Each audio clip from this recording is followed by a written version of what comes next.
वाक्य के दौरान करेंगे। भाव स्पष्ट करो बेटा। आज हमने प्रश्नोत्तर करने हैं। प्रथम है बेटा, पहला है निम्नलिखित का भाव स्पष्ट कीजिए। विरह भुवंगम तन बसे मंत्र न लागे कोई। इन पंक्तियों का क्या भाव है? इस पंक्ति का भाव है कि विरह अर्थात जुदाई, लगाव एक सर्प के समान है जो शरीर में बसता है और शरीर का क्षय करता है।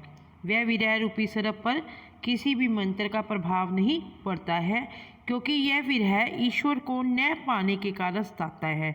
जब अपने प्रिय ईश्वर की प्राप्ति हो जाती है तो यह विरह रूपी सर्प शांत हो जाता है, अर्थात समाप्त हो जाता है।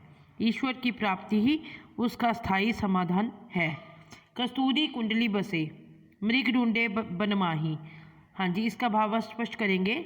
इस पंक्ति का भाव है कि भगवान हमारे शरीर के अंदर ही वास करते हैं।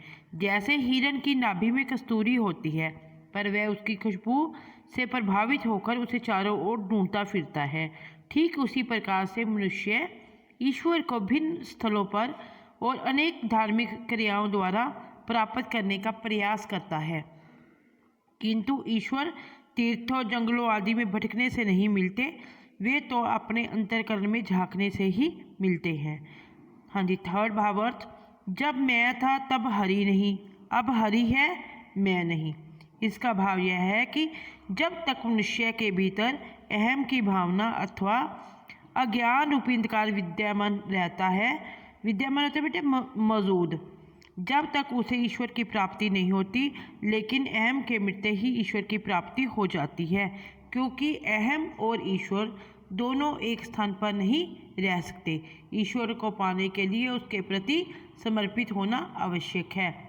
हाँ जी, अब फोर्थ है बेटा, पोथी पढ़ पढ़ जग मुआ पंडित भया ना कोई।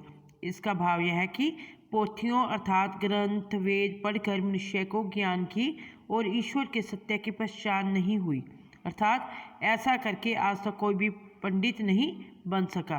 कहने का भाव यह है कि ईश्वर के प्रेम के बिना, उसकी कृपा के बिना कोई भी पंडित नहीं बन सकता तथा तत्व ज्ञान की प्राप्ति भी नहीं कर सकता। ईश्वर के सत्य और प्रेम को जानकर ही ज्ञानी बना जा सकता है। बेटा जी, ये भावार्थ करो जो मैंने आपको करवाए हैं। मैंने आपके PDF भी इसी की भेजूंगी, तो आपने इन भावार्थ स्पष्ट करो 4 है, पार्ट 1 के चारों को अपनी फिर कॉपी पे लिख लेना है। और टेस्ट में भी, एग्ज़ाम डेज में भी आपको 2 मार्क्स के ये भावार्थ स्पष्ट करो आते हैं। धन्यवाद बच्चों।